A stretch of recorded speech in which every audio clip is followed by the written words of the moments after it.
On an afternoon in November 2007, a corporate jet waited in a hangar at Salt Lake International Airport. Its 4 passengers, scientists and executives from a global pharmaceutical company, were locked in negotiations with 3 men in a nearby building. They started getting on the phone about noon back east, and they kept doing that, and about 2 o'clock they walked in the room and said, okay, we're convinced you've got something here, and it's significant enough that we will write you a check big enough that you won't want to talk to anybody else. How these men came together and the decision they made that day is the story of ASEA's genesis.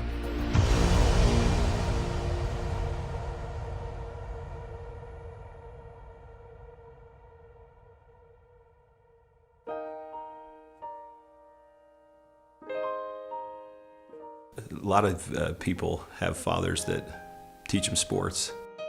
My father happened to be a great strategist, and from a very young age I recall having discussions with him about what he was doing. At the time he was running fairly large companies, and I can remember driving in the car with him and him talking to me about strategy, about what is strategy and how to think differently about a company. Vertus Norton was well qualified to teach his son. At the time, he was sales planning manager of the billion-dollar beverage division of General Foods Corporation in New York, with responsibility for iconic products like Kool-Aid, Country Time, and others. In 1985, he was recruited by Dart and Kraft and eventually became the head of Hobart Corporation US near Cincinnati, Ohio. 5 years later, he rejoined Kraft General Foods in Chicago as vice president of the Channel Group, managing a billion-dollar pilot business unit that led to the eventual integration of General Foods, Oscar Mayer, and Kraft Foods. Based on his track record, Vertus was asked to help re-engineer the company to increase efficiency in relation to an industry-wide initiative called Efficient Consumer Response. In the subsequent 3 years, Kraft's ECR, or efficiency rating, moved from 10th to first place. I've known Vertus for over 25 years, and it was apparent to me immediately that here was a very special man. A man that had wonderful ethics, great business strategies, enthusiasm. There was no question that this man was going to be a huge success, and he is a success. Vertus retired from Kraft at age 57 and moved to Park City, Utah. We thought he would take retirement seriously. He did not.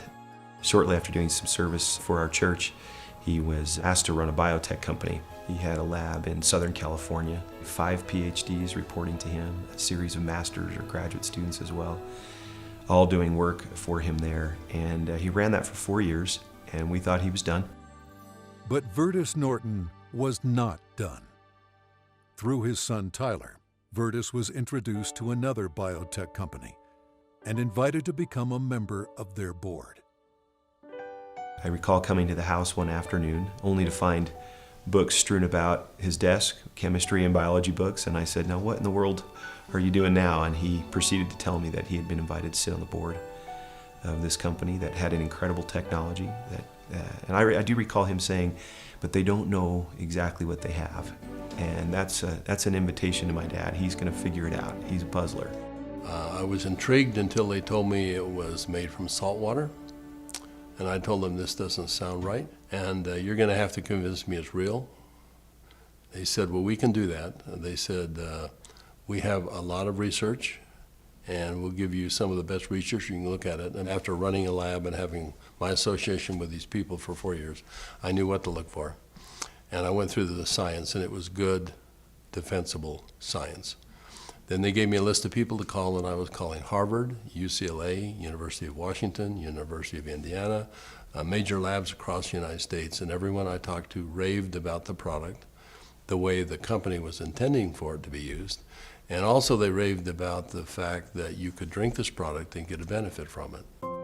At the time, the product could only be produced in limited quantities through small devices. Highly unstable, it had to be used within minutes of production. But seeing the strength of the product, Virtus agreed to join the board of directors. As soon as I did that, they said, we're going to give you one of these devices to put in your house. We'd like you to become familiar with it. I started drinking the product that was made in this device, and my thinking cleared up. I had more energy. I felt better than I had for years. And now, keep in mind, I was in my 60s at that time. And I thought, holy cow, what is this? So I went to the first board meeting and found out that they were flat out of money. They were $1 million in debt. We said, let's see if we can help them find money. We tried for about 90 days, could not. Eventually, the company folded, and they actually merged it with another company, an energy company. And when that happened, that company started selling off assets. And so we started down the road together, and over the course of a year, we discovered what the product was and why it worked. We developed what's called the mechanism of action.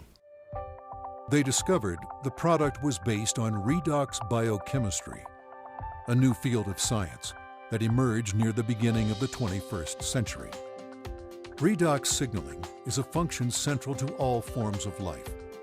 Redox signaling molecules are created within every cell of the body and are vital to the immune system and to cellular repair and replace mechanisms. As one gets older, the body's ability to make these molecules decreases, a function of aging. The product provided a replenishing source of the exact redox signaling molecules the body creates, and in the same balance, enhancing cellular health. Knowing the product's shelf life was essential, Virtus challenged a team of researchers, including Dr. Gary Samuelson, to find a way to stabilize the product. We didn't know if it could be done, and we bought some equipment and kept making product over and over and over again, and we'd run it through the computer. And finally, after months, he finally came in and said, I think I've got the product stabilized. And we started testing it and found out that he had, in fact, stabilized the product. After stabilization had been achieved, Virtus met with a group of university scientists. We had told them that we had stabilized this mix of molecules, and they said, no, it can't be done. And we said, no, we have done it. And they said, no, it can't be done. And they were so adamant that they were slapping the table. And we said, well, wait a minute. We'll come back tomorrow and show you the product. So we took the product back the next day. Said, this is stabilized redox signaling molecules. Both positive and negative molecules in the same bottle, stabilized. And they said, how in the world did you do this? So one of the big breakthroughs is the fact that we can stabilize molecules that you're not supposed to be able to do that. The molecules in the sea are supposed to be fleeting. They should all return to salt and water in just a matter of minutes, and they don't. Meanwhile, Virtus's son Tyler had arrived at the pinnacle of his career in the financial services business. His father took occasion to explain to him the technology he had acquired. He said to me, this is the product.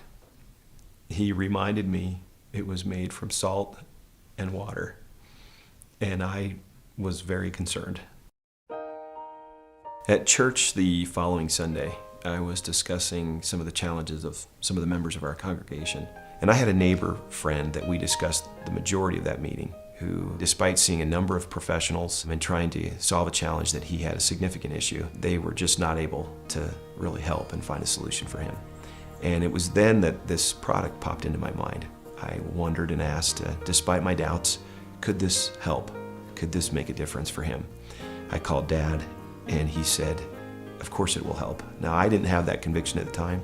He did, and he was willing to get some of that product. We got that product to my neighbor, and from that point forward, I felt confident that I had done my part. And given that I was still doubtful and even fearful, I kind of washed my hands from it. I think it was 3 months later when I received a phone call from the leader of our church, and he said, are you sitting down? And I said, don't start a call like that. What's wrong? And he said, this is good news. Are you sitting down? He proceeded then to tell me that he had just received some very good news, that my neighbor, whom we had given this product to months earlier, had received word that he was in fact improving and had improved a great deal. Of course, the question going through my mind was, well, did he drink this stuff? And that was what my church leader told me. He says, that's why I'm calling. He drank all of it. and he's confident that it's had a huge effect on his situation. I called my neighbor, and I needed for him to tell me what he had experienced. And he was quiet for a minute, as I recall, and said, "Do you have any idea what I think this has done for me and for my family?" He began to tell me things that I've now heard multiple times over from people across all of North America, and how this product helped him and made a difference for his family. Frankly, this was a problem for me. This became a problem for me. It was my first indication that this could be real, this could be meaningful. And I started to question kind of what I was doing, and feeling a need to get this product out to the world, watching the impact it was having. And I ultimately resigned in May of 2010 from a significant job, the job I'd spent the better part of 17 years getting to. And it was born of this sense and feeling that this product needed to be given to the world. I've known Tyler Norton for now over 20 years. He is a person who demonstrates integrity in all aspects of his business. He is able to motivate people to do things that are even beyond what they think they can do. You know, this came full circle for me about a few months ago. I happened to be out walking, and I looked ahead and saw a family coming towards me on the street. And as they got closer, I realized it was my neighbor that had been benefited by ASEA. And I happened to be on the phone, and so we weren't able to talk. I kind of waved as we acknowledged each other, and he reached in his back pocket and pulled out a sport pouch of ASEA, and then kind of subtly bumped his heart. And we didn't say anything, but I understood completely. It brought home the whole purpose of what we're doing. Now that the product was stabilized, Virtus began studying distribution models, retail, direct sales, internet, and network marketing. So we decided to find 40 people and create kind of a focus group, and we started giving it to them. We did that for about 2 months, and we said, let's go out and find out where we are with these 40 people. So when we went out and contacted them, we found out that the 40 people had turned into 135, and the product had been shipped to 20 different countries without our knowing it. And we said, well, we've got the answer we wanted. People will, I think, buy this product. When they determine that there is a perceived health benefit, they'll buy it. ASEA LLC opened its doors for business in July 2009 with just a handful of independent associates. Today, there are tens of thousands, and their ranks are growing exponentially every month. In 2012, the company announced its entry into Europe, the first of many international steps to come. One of my fondest memories is of a Meet ASEA meeting that we held in Lexington, Kentucky. We had a huge group of people that came, very impressive group, and a lot of people coming up talking about what ASEA had done for them personally. But at the end of the meeting, they invited me to come up and gave me a small treasure chest. Wasn't very big, but as you open up the treasure chest, it's filled with letters of gratitude and thanks. It meant a great deal to me. So we came back to Salt Lake City, and I asked our people to go out and find a treasure chest, which we have done, and we have it in the office, and we continue to add letters to it. I have the privilege of going around the country and talking to people about this product. And it's not uncommon at the end of a meeting to have a group of people line up and want to tell me, and really thank me, but more thank my dad. And as they tell their stories, and I get a chance to look into their eyes and sense their sincerity and the realness of what this has done for them, more than once, I've had to step out of the room and find a corner in a hotel somewhere where I could compose myself and get myself in order after hearing how sincere and thankful they are for this product. You know, we started off looking at this as a business opportunity, and as we progressed, it became more of a sense of purpose, but it's much more than that. We're creating a culture here. We're creating a family. I believe that the heart and soul of this company is represented in our associates. Our associates becoming is as important to us as them making an income. I don't believe you build checks. I believe you build people. And perhaps one of the greatest blessings of my time here at ASEA is embodied in these marvelous, enriching relationships with wonderful people. People that are desirous to improve their lives, share something meaningful with others, make a difference in the world, and become more.